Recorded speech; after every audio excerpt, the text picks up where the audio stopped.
Chapter 7. The Peterkins' Summer Journey.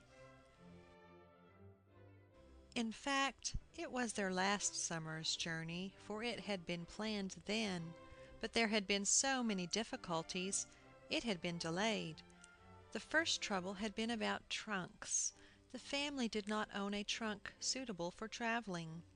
Agamemnon had his valise that he had used when he stayed a week at a time at the academy, and a trunk that had been bought for Elizabeth Eliza when she went to the seminary.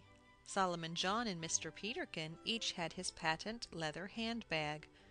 But all these were too small for the family, and the little boys wanted to carry their kite. Mrs. Peterkin suggested her grandmother's trunk. This was a hair trunk, very large and capacious. It would hold everything they would want to carry, except what would go in Elizabeth Eliza's trunk or the valise and bags. Everybody was delighted at this idea. It was agreed that the next day the things should be brought into Mrs. Peterkin's room for her to see if they could all be packed. "If we can get along," said Elizabeth Eliza, "without having to ask advice, I shall be glad." "Yes," said Mr. Peterkin, "it is time now for people to be coming to ask advice of us." The next morning Mrs. Peterkin began by taking out the things that were already in the trunk. Here were last year's winter things. And not only these, but old clothes that had been put away. Mrs. Peterkin's wedding dress, the skirts that the little boys used to wear before they put on jackets and trousers. All day Mrs. Peterkin worked over the trunk, putting away the old things, putting in the new. She packed up all the clothes she could think of, both summer and winter ones, because you can never tell what sort of weather you will have. Agamemnon fetched his books, and Solomon John his spyglass. There were her own and Elizabeth Eliza's best bonnets in a bandbox, also Solomon John's hats, for he had an old one and a new one. He bought a new hat for fishing, with a very wide brim and a deep crown, all of heavy straw. Agamemnon brought down a large, heavy dictionary, and an atlas even still larger. This contained maps of all the countries in the world. "I have never had a chance to look at them," he said, "but when one travels, then is the time to study geography." Mr. Peterkin wanted to take his turning lathe, so Mrs. Peterkin packed his tool chest. It gave her some trouble, for it came to her just as she packed her summer dresses. At first she thought it would help to smooth the dresses, and placed it on top, but she was forced to take all out and set it at the bottom. This was not so much matter, as she had not yet the right dresses to put in. Both Mrs. Peterkin and Elizabeth Eliza would need new dresses for this occasion. The little boys' hoops went in, so did their india-rubber boots, in case it should not rain when they started. They each had a hoe and a shovel and some baskets that were packed.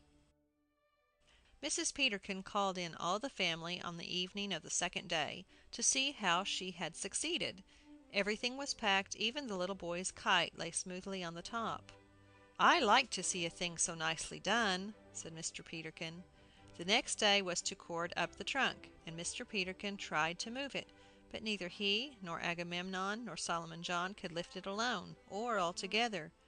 Here was a serious difficulty. Solomon John tried to make light of it. Expressmen could lift it. Expressmen are used to such things. "But we did not plan on expressing it," said Mrs. Peterkin, in a discouraged tone. "We can take a carriage," said Solomon John. "I am afraid the trunk would not go on the back of a carriage," said Mrs. Peterkin. "The hackman could not lift it either," said Mr. Peterkin. "People do travel with a great deal of baggage," said Elizabeth Eliza. "And with very large trunks," said Agamemnon. "Still they are trunks that can be moved," said Mr. Peterkin, giving another try at the trunk in vain. "I am afraid we must give it up," he said. "It would be such a trouble in going from place to place." "I would not mind it if we got it to the place," said Elizabeth Eliza. "But how to get it there?" Mr. Peterkins asked, with a sigh. "This is our first obstacle," said Agamemnon. "We must do our best to conquer it." "What is an obstacle?" said the little boys. "It is the trunk," said Solomon John. "Suppose we look up the word in the dictionary," said Agamemnon, taking the large volume from the trunk. "Ah, here it is," and he read, "obstacle, an impediment." "That is a worse word than the other," said one of the little boys. "But listen to this," said Agamemnon. "Impediment is something that entangles the feet; obstacle, something that stands in the way; obstruction, something that blocks up the passage; hindrance, something that holds back." "The trunk is all of these," said Mr. Peterkin, gloomily.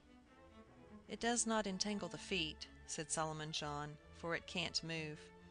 "I wish it could," said the little boys together. Mrs. Peterkin spent a day or two in taking the things out of the trunk and putting them away. "At least," she said, "this has given me some experience in packing." And the little boys felt as if they had quite gone on a journey. But the family did not like to give up their plan. It was suggested that they might take the things out of the trunk and pack it at the station. The little boys could go and come with the things, but Elizabeth Eliza thought the place was too public. Gradually the old contents of the great trunk went back again to it. At length a friend unexpectedly offered to lend Mr. Peterkin a good-sized family trunk. But it was late in the season, and so the journey was put off from that summer.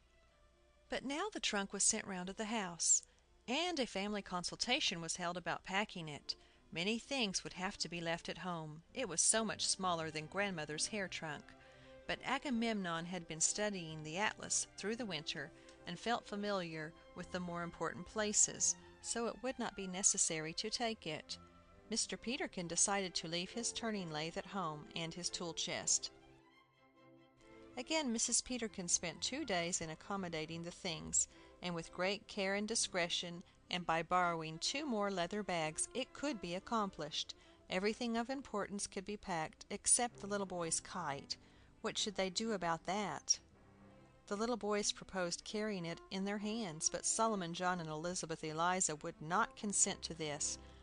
"I do think it is one of the cases where we might ask the advice of the lady from Philadelphia," said Mrs. Peterkin at last. "She has come on here," said Agamemnon, "and we have not been to see her this summer." "She may think we have been neglecting her," suggested Mr. Peterkin. The little boys begged to be allowed to go and ask her opinion about the kite.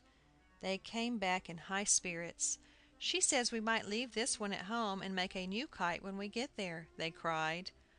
"What a sensible idea!" exclaimed Mr. Peterkin. "And I may have leisure to help you." "We'll take plenty of newspapers," said Solomon John. "And twine," said the little boys. And this matter was settled. The question then was, when should they go?